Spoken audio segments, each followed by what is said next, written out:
en APA y 5 de poner en cada piso las fuentes que encontraron.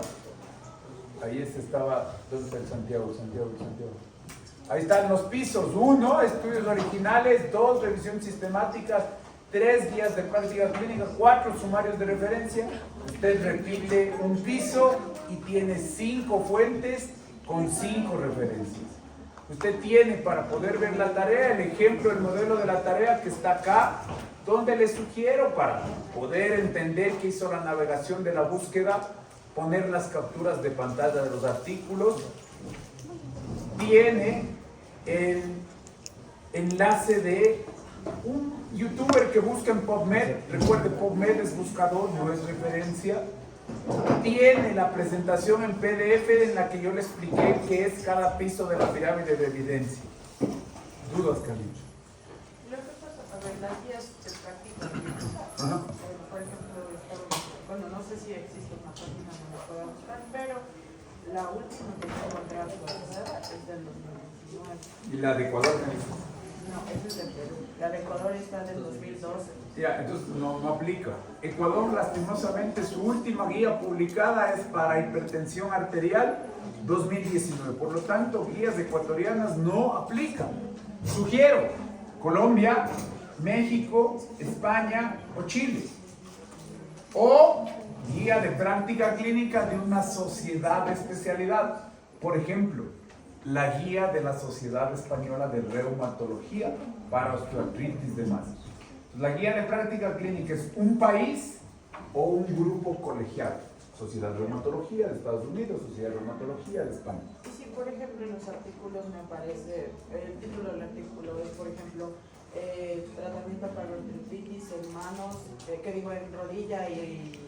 Rodilla no sirve, tiene que ser en pero manos. o sea, ya leyendo, ahí dice que se enfoca también en manos, rodillas. Me pones el link y yo entro a verificar. Te sugiero que busques en manos, porque el tratamiento en manos es diferente al de rodilla. Es totalmente diferente y te vas a equivocar, porque la tarea es que de los 4 pisos tú sacas qué fármacos van al paso. Por favor, preguntas de la tarea. Los fármacos salen de sus artículos. Y la conclusión que espero que usted se dé cuenta es del poder del sumario de referencia, donde ya te pone el tratamiento filtrado por lo que tú vas a hacer en tu paciente. El tratamiento sale de aquí, es decir, BMJ ya te dice qué hacer en osteoartritis de mano. En estudios originales serían solo la parte de artículos. Cualquiera, correcto. El PubMed te lleva a estudios originales y revisiones sistemáticas. El PubMed te lleva a guías de práctica clínica. El PubMed es un motor de búsqueda. Trip Database te resuelve la pregunta de osteoartrosis en manos, tratamiento, y te lleva a referencias de los pisos.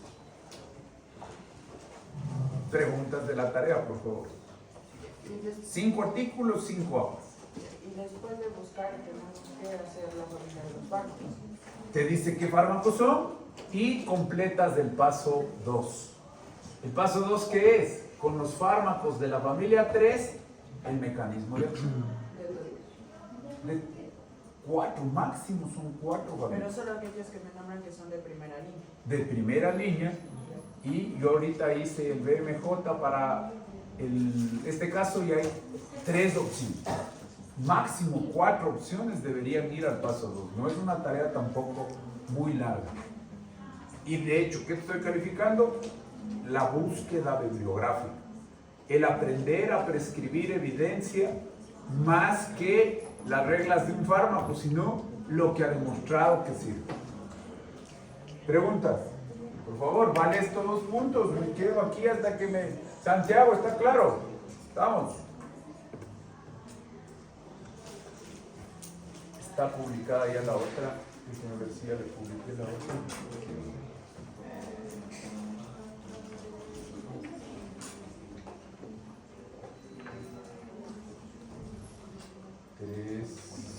Semana 4, estamos en la 5.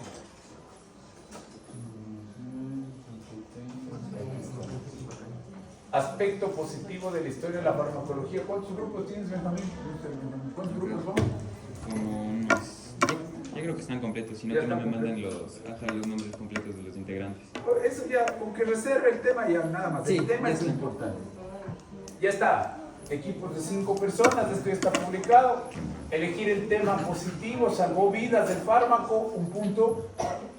La técnica de exposición, 5 minutos más menos 10 segundos. Ayer me decían es 10 minutos, no. 5 minutos y gracias, más menos 10 segundos. No leer las diapositivas y demostrar que sabe del tema con comunicación efectiva. La tarea, el 50% de la tarea, las bibliografías, y el 10% final, la infografía. La infografía no se utiliza para exponer, se expone con diapositivas. La infografía es un recurso para que todos tengan un resumen de su investigación. Eso ponemos en el chat del curso y está. Ya está publicado. Esto lo entregan el 20 de mayo, martes 20 de mayo. ¿Preguntas? ¿Vamos? Sobre por ejemplo, si no me especifica que es de manos, pero sí es un característico, ¿puede servir? Puede servir, pero además nos hay con 8 artículos. Yo ya tengo esta tarea bien mapeada y hay con 8 artículos. Hay 8 artículos de mano y solo estoy viendo 5. Pero estos en diferentes formas. ¿Podría repetir 2 artículos? Podrías repetir 2 pisos, correcto. Tienes que repetir 2 pisos, porque solo 4. Para yo poder calificar 5 y 5, tienes que repetir 2 pisos. Por ejemplo, ahorita pues en la guía de práctica clínica de osteoartritis de Chile del 2020. Perfecto. Pero no me especifica el demás. Si dice osteoartritis, está bien.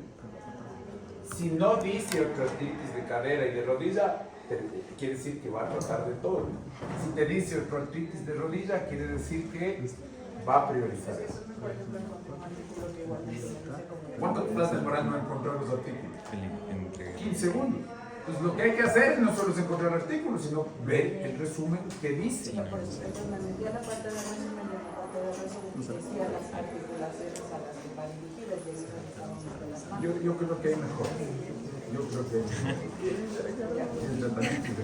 Por favor, está claras las tareas, vean que ahí se juegan 4 puntos.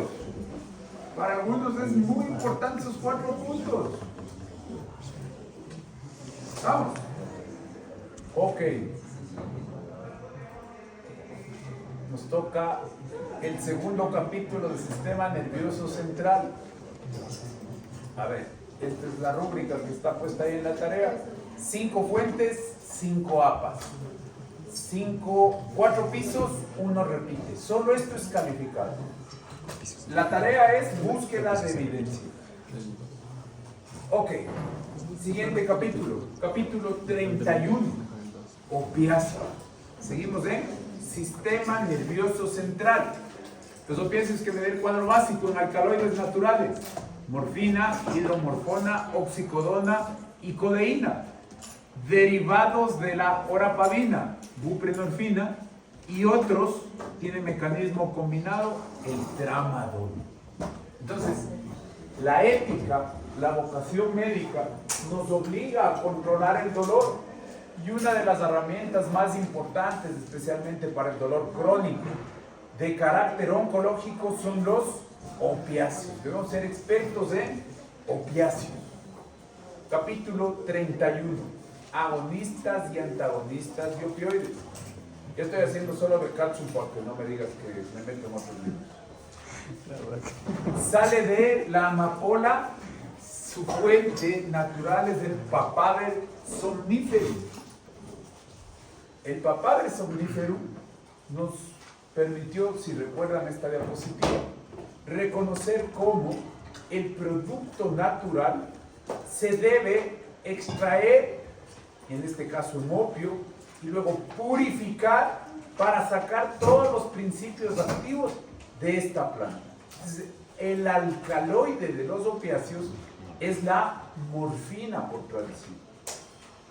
Entonces, de la adormidera obtengo el opio, purifico el opio y obtengo sulfato de morfina y lo convierto en medicamento añadiendo excipientes y caracterizando la cantidad del principio activo.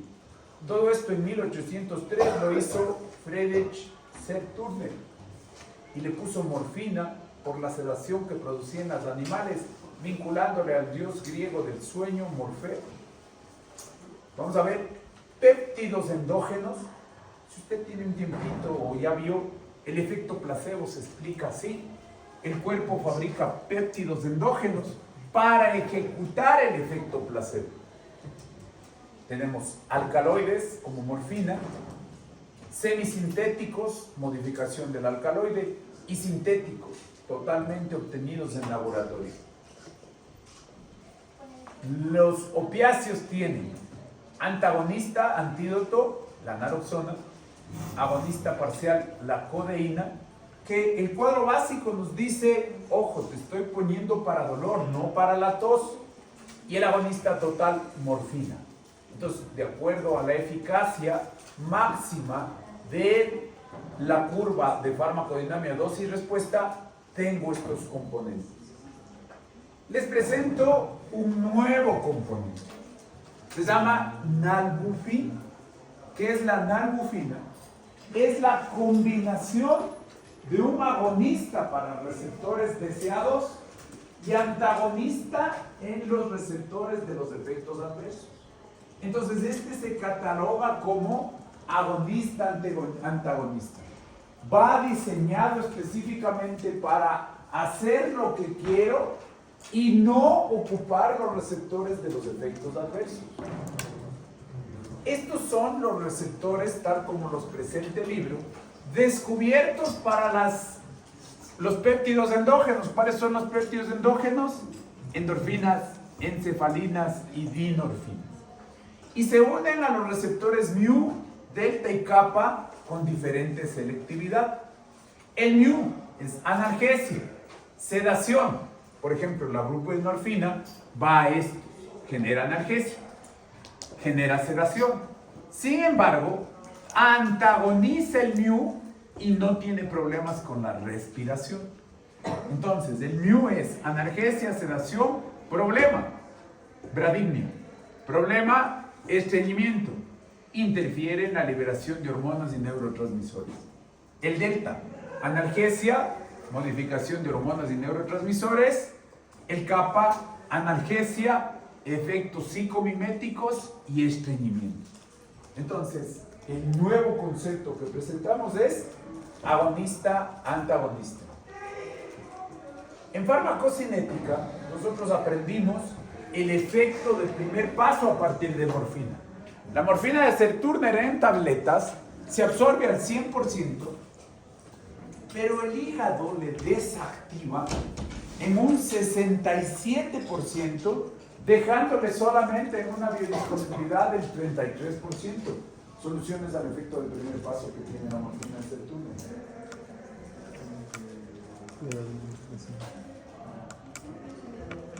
Cambiar de fármaco, 1. Cambiar de vía, 2. Incremento de dosis de plasma.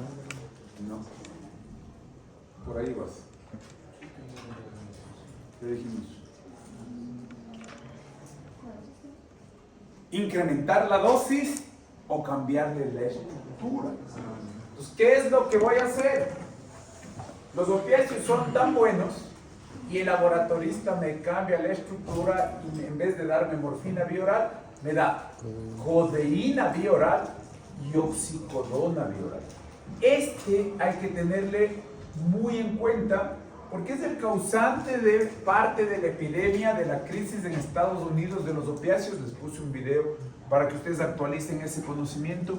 Es el único momento en que Estados Unidos ha revertido su expectativa de vida, se ha frenado su expectativa de vida por la crisis de los opiáceos. La oxicodona es el producto que la familia Sackler con el laboratorio Purdue vendía como Oxycontin. Es una excelente herramienta para el dolor oncológico, pero los Sackler, por hacer negocio, sacaron para dolor no oncológico. También tengo parches, a veces en la fase terminal o a veces en la conveniencia y adherencia. Administrar un parche de liberación prolongada ayuda a controlar adecuadamente el dolor. En distribución, cada fármaco tiene unión variable a proteínas, se depositan mucho en grasa y músculo, prefieren ir a estos tejidos: cerebro, pulmones, hígado, riñones y vaso. En el metabolismo, generalmente se inactivan por fase 2 o glucuronidación. Como excepción, algunos generan metabolitos activos para alargar la duración del efecto. El fentanilo, como vimos ayer, cada fármaco hay que seguir el viaje y la pista. El fentanilo genera un metabolito inactivo por fase 1 y necesita de la enzima CYP3A4. Entonces es importante, y siempre vincularemos a esta por ser la más común. Y en el ejemplo, el fármaco más peor recetado en el mundo, el omeprazol, podría modificar la pauta del fentanilo. La codeína, como analgésico, tiene un detalle importante. La codeína es un profármaco que requiere activarse por CYP2D6. Si yo no tengo las enzimas heredadas adecuadamente, no activo el profármaco. Y por eso es que la codeína es uno de los fármacos más estudiados con su problema de metabolizadores pobres en CYP2D6. Salen por el riñón como glucurónidos, es decir, como sustancias hidrosolubles. Farmacodinamia. Vamos a profundizar. En la farmacodinamia, los opiáceos son mecanismos de acción GI, es decir, inhibe la reciclasa, por lo tanto disminuye la reciclasa. Pero tiene una consideración importante. Recuerden que hay un montón de péptidos opiáceos propios del cuerpo. ¿Cuál es la consideración? Hay receptores presinápticos y hay receptores postsinápticos. Y esto es toda una ciencia, toda una fisiopatología para el dolor crónico. El dolor crónico está involucrado los pre, los post. Hay muchas teorías, hay muchas hipótesis sobre cómo funcionan los opiáceos y cuál es su tarea. La más simple, decir que inhiben la conducción eléctrica. Van a aumentar la entrada de potasio, hiperpolarizando el nervio, y van a disminuir la entrada de calcio para que no se dé actividad en cada órgano específico. Por ejemplo, quitarle el calcio al intestino para producir estreñimiento. Ese es el mecanismo analgésico tradicional y de los efectos adversos tradicionales. Sin embargo, la biología molecular tiene muchas hipótesis y aquí genera un concepto. Las beta-arrestinas están involucradas, nosotros los habíamos traído a colación, para hablar en las beta-arrestinas como las causantes de la endocitosis. Las beta-arrestinas como las bloqueadoras desde el citoplasma de los receptores. ¿Qué es lo que se conoce hoy? Que fármacos que se llaman agonistas sesgados activan el receptor y las beta-arrestinas, siendo parte de los efectos adversos. Esta es una hipótesis de las más estudiadas y que mejor argumento tiene para explicar la biología molecular de los efectos adversos, los agonistas sesgados. Repito, ¿qué es un agonista sesgado? Es uno de los opiáceos que al unirse al receptor activa las beta-arrestinas y desarrolla los efectos adversos. La farmacodinamia entonces es GI. Esta GI vinculada a iones cierra los canales de calcio, disminuye la liberación de neurotransmisores y abre los canales de potasio, hiperpolarizando los potenciales de acción, impidiendo que se desarrolle la conducción eléctrica. Luego el libro se mete en un concepto donde vincula la anatomía y la fisiología y nos dice dónde son los blancos específicos de las vías de dolor de los opiáceos. El primer blanco en el sitio del daño. Incluso se habla de que los linfocitos liberan péptidos opioides propios, péptidos endógenos, para reparar la lesión. El segundo blanco en el asta dorsal, en el área sensitiva, en la puerta de entrada de los estímulos. El tercer blanco, la amígdala, como letra C, la circunvolución cingulada anterior, ACG, el ganglio de la raíz dorsal, DRG, ganglio de la raíz dorsal, DRG, ¿dónde estás? Acá, para hacer la estación de relevo. Y el último, el núcleo ventral posterolateral del tálamo. Recuerden que cuando hablamos del sistema nervioso y tal como lo vimos ayer en los sedantes y los hipnóticos, toda la experiencia que se tiene es de extrapolación de información en animales.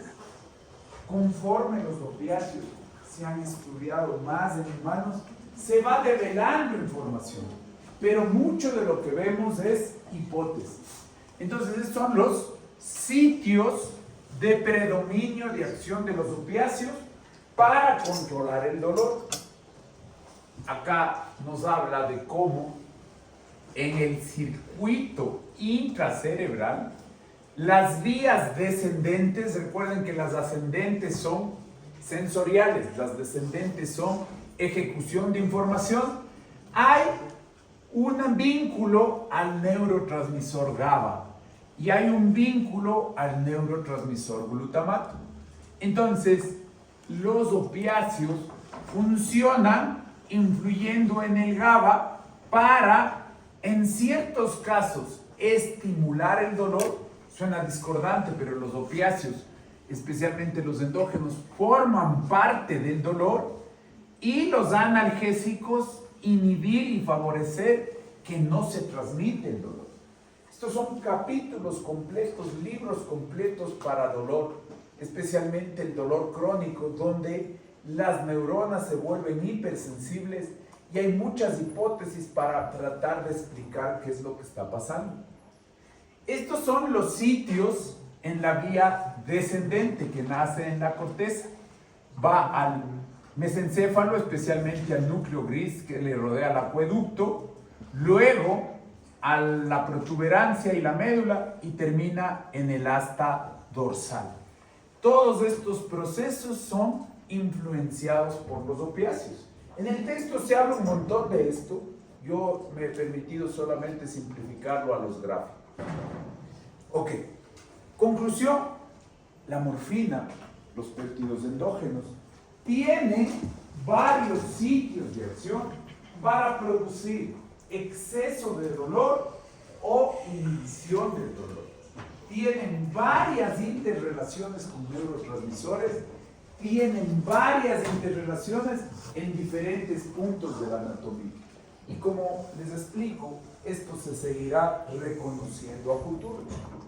Vamos a conceptos más prácticos y reales que igual están relacionados a hipótesis. Tolerancia y dependencia. ¿Qué es la tolerancia? Muy similar a lo que vimos ayer con los benzodiazepinas. Tolerancia: con dosis terapéuticas repetidas de morfina o sus derivados, hay una pérdida gradual de eficacia. Esta pérdida se denomina tolerancia. Nosotros habíamos dicho tolerancia como dejarle de hacer caso al ligando. ¿Y cuál es el problema? Y lo habíamos visto como House y decíamos, ¿qué tiene que hacer House? Para producir la respuesta original se debe administrar una dosis mayor. El siguiente concepto, la dependencia.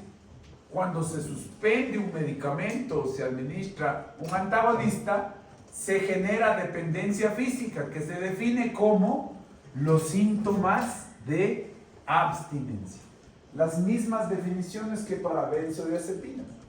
Sin embargo, para entender la tolerancia a la morfina, a los opiáceos, hay varias hipótesis. El libro te dice unas mejor que otras, unas más plausibles, más reproducibles que otras. Dice, la primera hipótesis para que necesites más fármacos es que hay muchos receptores disponibles. Y esto se ha estudiado en el dolor crónico grave. Entonces necesitas más opiáceos porque los receptores están expresados en demasía en la membrana. La segunda, es un poco la que nosotros utilizábamos, el reciclaje de receptores. Resulta que un endógeno ocupa el receptor y este se esconde, se guarda para volver a ser expresado en la membrana. La tercera, disfunción de los receptores. Entre el receptor y la proteína G, disfunción entre la proteína G y el segundo mensajero, disfunción entre el segundo mensajero y los canales iónicos. Esta se llama desacoplamiento de receptores. El mensaje de señalización entre los actores de la proteína G está alterado. La cuarta le vincula al receptor del glutamato, el NMDA. Y te dice que los opiáceos, al bloquear el estimulador, te piden más fármaco, te piden y te obligan a consumir e incrementar la dosis de opiáceos. Esta es la más reciente teoría que se ha descubierto con ketamina. Dice, la ketamina, bloqueando el NMDA, que es el receptor del glutamato, que es el contrario al GABA, bloquea la tolerancia. Este es el más estudiado ahorita, porque hay un montón de ciencia y estudios en camino para tratar de controlar la tolerancia de opiáceos. Siguiente cuadro con los opiáceos, un poco discordante que les venía anunciando. Los opiáceos pueden producir hiperalgesia. Entonces dice, la administración persistente de opiáceos puede aumentar la sensación de dolor. ¿Y cuál es el mecanismo? Que estos opiáceos se expresen en receptores de la microglia. Recuerden, ¿quién me puede definir qué es microglia? Un concepto de la inmunología, ¿qué es la microglia?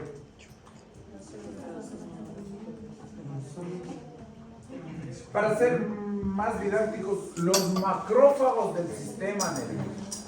La microglia es el macrófago, se come, fagocita todo lo que está en el sistema nervioso.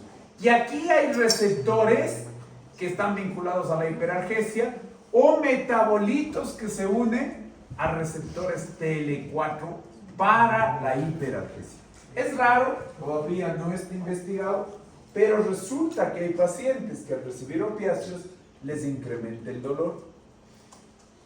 Vamos al proceso de laboratorio, ciencia de identificación de los efectos de los opiáceos. Lo vamos a dividir en dos grupos: los efectos sobre el sistema nervioso y los efectos sobre los órganos periféricos. Se ha estudiado que los efectos en tolerancia son mayormente estos: poca tolerancia para bradicardia y menos tolerancia para miosis, estreñimiento y convulsiones. ¿Qué quiere decir? Que vamos a tener un problema cuando manejamos dolor oncológico, porque la analgesia desarrolla importantemente tolerancia. ¿Qué quiere decir? Que para descubrir intoxicaciones agudas, la miosis es muy importante, ya que desarrolla poca tolerancia. Entonces, todos los efectos adversos están categorizados por la capacidad y la intensidad de tolerancia que desarrolla. Vamos al primer efecto del sistema nervioso central: analgesia. Ventajas sobre los otros analgésicos, por ejemplo, textual del libro, el ibuprofeno. Dice, los opiáceos son mejores que el ibuprofeno porque al modificar la respuesta de forma central, mejora emocionalmente el dolor, mejora la actividad afectiva sobre el dolor. Puede producir euforia, y eso es una ventaja, ya que es una sensación agradable controlando ansiedad y angustia. Recuerden que parte de las endorfinas como péptidos propios es esto, tener sensaciones agradables. Entonces los fármacos también generan sensaciones agradables y eso es parte de la necesidad psicológica de volver a vivir el momento de la dosis inicial de los opiáceos. En algunas personas, como todo en medicina, esta euforia y sensación agradable puede presentarse más bien como sensación desagradable. Producen somnolencia. No es característico su efecto, pero especialmente en ancianos puede haber sedación y tendencia al sueño bajo dosis fisiológicas. Producen depresión respiratoria. Y esta es la marca para reconocer en los estados de pérdida de conciencia, de pérdida del estado de alerta, las intoxicaciones por opiáceos. Yo debo poder reconocer 3 tipos de intoxicaciones. La colinérgica, en la que el paciente está en coma, la de benzodiazepinas, en la que el paciente está en coma, y la de opiáceos, en la que el paciente está en coma. ¿Cuál es la diferencia entre estas 3? El componente respiratorio de los opiáceos con retención de dióxido de carbono. La marca que ayuda a diferenciar entre los 3 comas es la afectación respiratoria. Tradicionalmente a los opiáceos se los relaciona para suprimir la tos. Recuerde que la tos es un reflejo, es un mecanismo de defensa. Las guías de manejo de tos van en contra de que suprimas la tos, excepto que estés controlando un síntoma que complique la calidad de vida. Por ejemplo, que genere dolor insoportable o que impida la conciliación del sueño. O un síntoma alarmante de tos que se asocia a hemoptisis. Entonces, en esos escenarios se prescriben fármacos contra la tos. El más estudiado es codeína, pero por sus efectos adversos se tiene un antitusígeno sintético que se llama destropropoxifeno. Otro de los datos para diferenciar los comas es la miosis. Sin embargo, acetilcolina y opiáceos se presentan con miosis. Produce rigidez en los músculos del tronco que podrían agravar el problema respiratorio al quitar mecánica ventilatoria. Directamente estimulan el centro del vómito en el tallo cerebral y pueden producir náusea y vómito. Los péptidos endógenos más que los exógenos están vinculados al control de la temperatura. Poca sedación, poca capacidad de inducir el sueño, excepto en ancianos donde podría predisponer a sedación y complicación de mientras está dormido, tener alteración respiratoria. Vamos a los periféricos. Un dato que es clave y que es importante para diferenciar de los colinérgicos. No afecta la frecuencia cardíaca y no afecta la presión arterial, salvo que el paciente tenga otros factores como deshidratación o hemorragia que lleven a hipotensión. Pero globalmente una ventaja de los opiáceos es que no afecta ni la frecuencia ni la tensión arterial. En el sistema digestivo, receptores propios para paralizar el colon. Entonces, su efecto adverso es estreñimiento. Su uso terapéutico es antidiarreico. En las vías biliares, contrae las vías biliares y cierra el esfínter de Oddi. Entonces, contraindicación. Si hay cólico de las vías biliares y yo doy opiáceos, al cerrar el esfínter de Oddi, predispongo a pancreatitis. Esta es la razón entonces por la que en un cólico biliar no se prescribe opiáceos. Renal, disminuye la filtración renal, no es un efecto muy marcado. Útero. El efecto tampoco es marcado, podría detener el trabajo de parto, pero están contraindicados porque atraviesan la barrera hematoplacentaria y ejecutan efectos en el bebé, De hecho, si una persona consume heroína, puede llevarle al bebé a síndrome de abstinencia. Endocrino no es relevante, pero hay efectos de testosterona baja, disminuyendo la libido, la energía y el estado de ánimo. En mujeres, dismenorrea o alteración menstrual con amenorrea. No es lo relevante. Prurito no es lo relevante tampoco, pero podría presentarse de manera frecuente. No es molestoso, pero cuando esté controlando el dolor podría presentarse prurito. Y en inmunidad, como vemos, están relacionados a los péptidos endógenos. Puede haber proliferación de la inmunidad para tratar de reparar el daño al que está sometido el tejido. Ok, vimos todas las propiedades centrales y periféricas. Y más o menos ya vamos deduciendo, entonces, las bondades terapéuticas y los efectos adversos. Vamos a ver el uso de los opioides.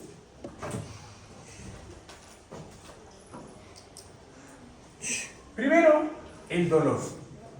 El dolor que le queda bien el opiáceo es el dolor, de acuerdo a la escala de la Organización Mundial de la Salud, el intenso.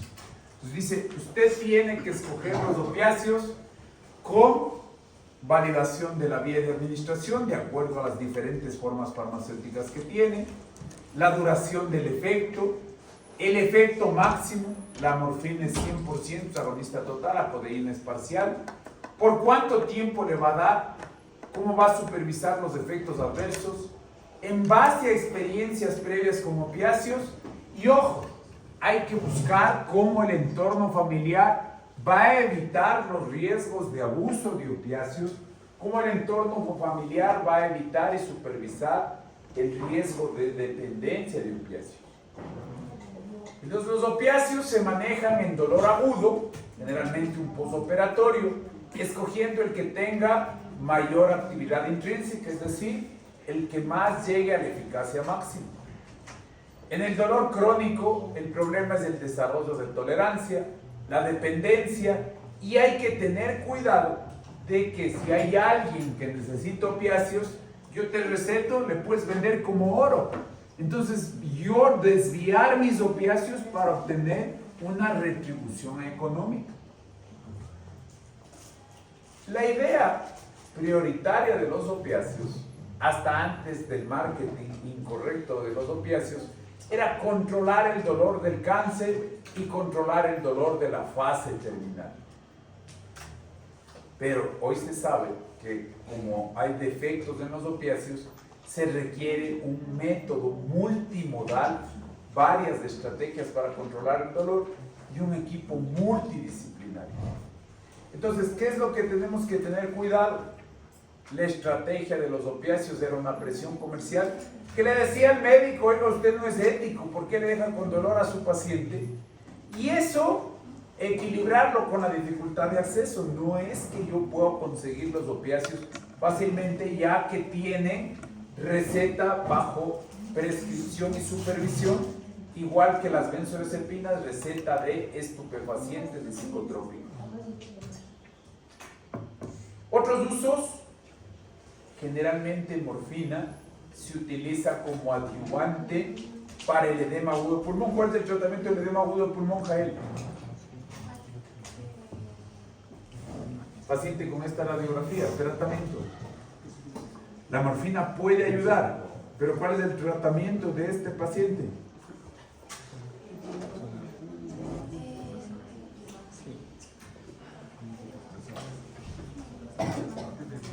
Kevin.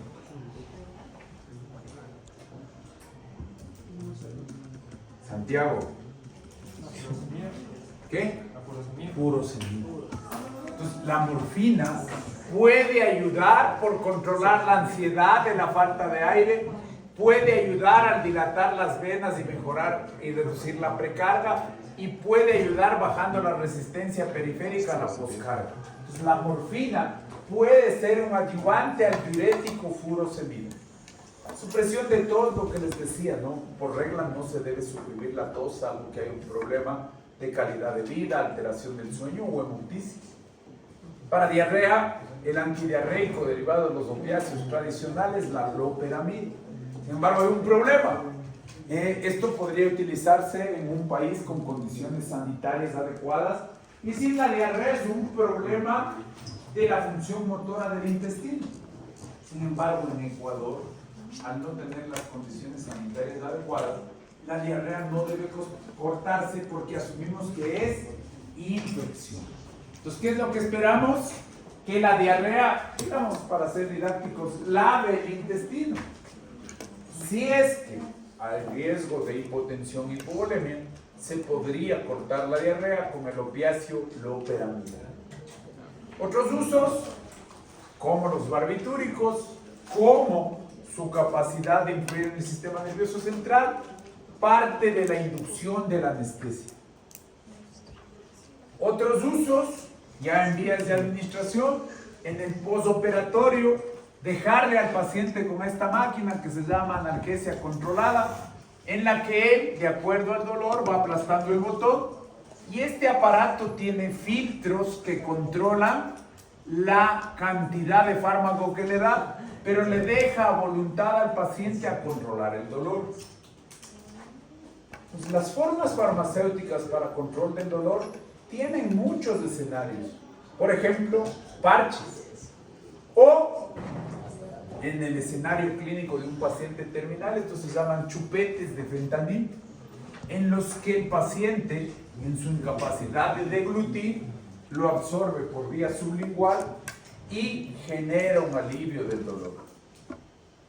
También tenemos, este se llama butorfanol, que es intranasal. Vamos a toxicidad y efectos no deseados. Tenemos en el uso crónico depresión respiratoria, náusea, vómito, prurito, urticaria, estreñimiento, retención urinaria, afectación central, delirio, sedación, mioclonus y convulsiones. Esto es con el uso intensivo. Con el uso a largo plazo, lo hormonal, hipogonadismo, inmunosupresión, hiperfagia, aumento de la necesidad de alimentarse, incremento de la hormona del crecimiento, abstenencia, tolerancia, abuso, hiperalgesia y tal como en benzodiazepinas, deterioro de la respuesta refleja y la coordinación motora, deterioro al conducir. Vamos con tolerancia. Otra vez, la tolerancia a los opioides es el fenómeno por el cual las dosis repetidas tienen un efecto analgésico decreciente. Que yo les había planteado cuando tenemos farmacodinámica. ¿Por qué House necesita más? Clínicamente se demuestra con un incremento en los requerimientos de las dosis para lograr la analgesia observada al inicio de la administración de los opioides. Se genera cuando se administran dosis de intervalos cortos y se minimiza al usar pequeñas cantidades. Aquí está la estrategia para solventar el riesgo de tolerancia. Cada fármaco y cada paciente van a tener mayor o menor tolerancia, es una respuesta individualizada. ¿Qué me toca hacer si el dolor es cáncer? Rotar. Entonces, estoy dándole morfina y para evitar cambio de receptores y te doy hidromorfona. Los receptores de morfina en 3-4 días vuelven a estar listos y vuelvo a morfina. Vuelvo a cambiar. Si te estoy dando hidromorfona, utilizo metadona para tratar de que con la rotación esquivar la tolerancia. La dependencia, dice, dependencia psicológica por el bienestar que me dio y dependencia fisiológica, expresada igual por abstinencia. ¿Qué síntomas tiene la abstinencia de opiáceos? Rinorrea, lagrimeo, bostezos, escalofrío, piroerección, hiperventilación, hipertermia, midriasis, dolores musculares, vómito, diarrea, ansiedad y hostilidad. Es decir, los síntomas que frenaban los opiáceos estallan y se descontrolan. ¿Cómo se demuestra que es abstinencia opiáceos? Le das el opiáceo y desaparecen las molestias. Como esto es un problema, la dependencia es un problema, necesitamos manejar la dependencia. Y esto le están trasladando en Estados Unidos al médico de cabecera, al médico de familia. Y para manejar la dependencia, le da la metadona, la buprenorfina y el agonista alfa-2-clonidina con acción central para ayudar frenando la actividad simpática. La dependencia, la abstinencia, depende del fármaco, pero generalmente aparece 6 a 10 horas posteriores a la última dosis. Los efectos máximos son entre 36 y 48 horas y a los 5 días desaparece. La metadona, siendo un agonista opiáceo, es la que menos dependencia genera, es la que menos abstinencia genera, por eso es parte del tratamiento. La adicción. Como yo me sentí tan bien cuando me diste morfina, voy a empezar a falsificar recetas para obtener morfina. Voy a empezar a simular enfermedades para obtener morfina. Pero conforme se me acabe la plata, ¿qué es lo que voy a hacer? ¿Dónde consigo la morfina más barata posible? Heroína. Entonces la persona no fue supervisada en el tratamiento del dolor para obtener el bienestar cerebral, para evitar el síndrome de abstinencia, va a terminar convirtiéndose en un consumidor del opiáceo heroína. Entonces, ¿qué pasó? ¿Qué es adicción?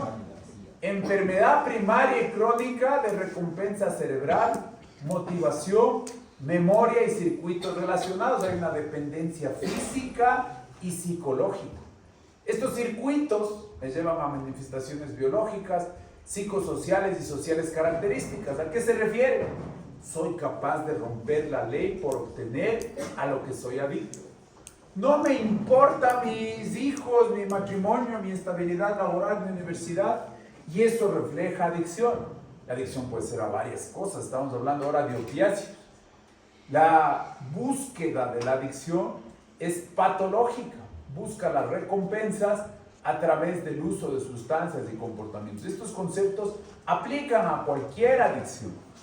La adicción es una incapacidad para abstenerse de mantener un control de un comportamiento social tolerado, con una desesperación por consumir.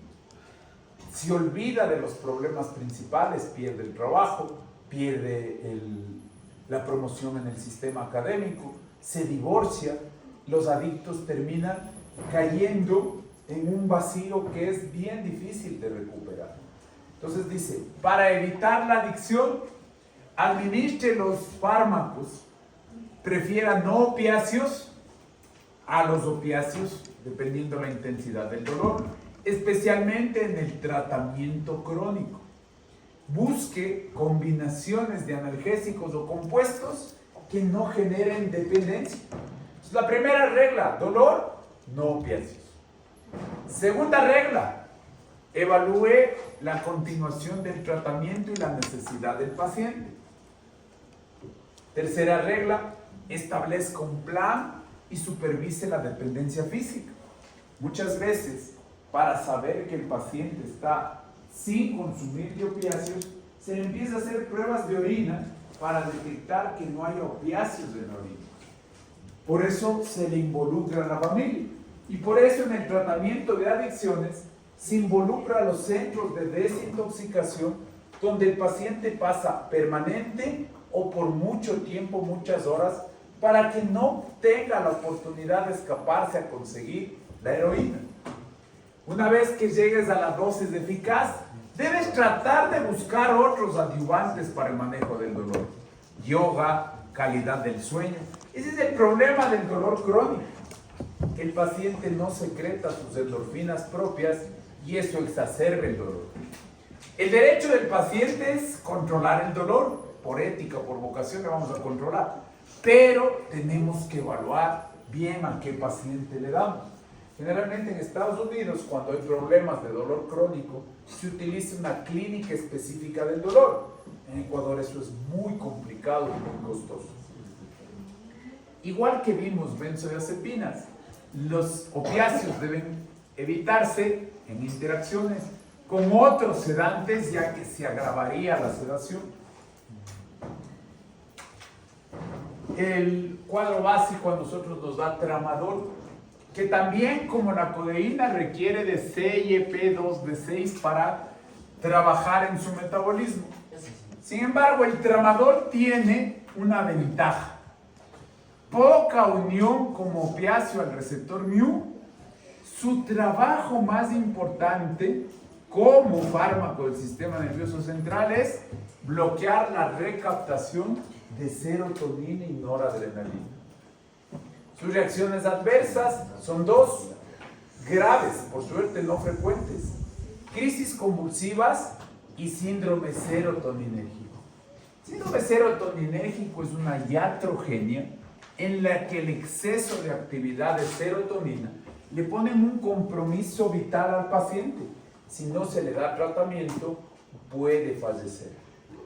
En antitusígenos no utilizamos codeína por el riesgo de adicción, menos que la morfina, pero hay riesgo de adicción. Se utiliza, y ustedes deben haber tomado, porque es parte de los antigripales tradicionales, el dextrometorfano. Este sintético aparece en varios productos de venta libre sin riesgo de adicción. Y al final el libro nos presenta el resumen acostumbrado. Los agonistas opiáceos, morfina, metadona y fentanilo, son los más comunes. Los agonistas parciales, codeína y hidrocodona. El antagonista, buprenorfina. El dextrometorfano como antitusígeno. La naloxona como antagonista antídoto. El tramadol, parte del cuadro básico como inhibidor de la recaptación de serotonina y noradrenalina, con los efectos adversos raros, crisis convulsiva y síndrome serotoninérgico. Y hasta ahí el capítulo 31. Capítulo 22 y 31, prueba del próximo martes.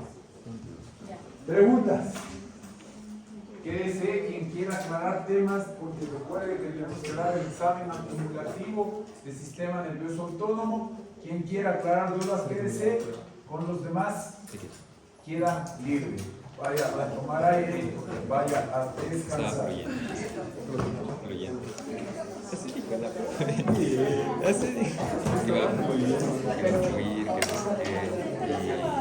Por eso le dijimos.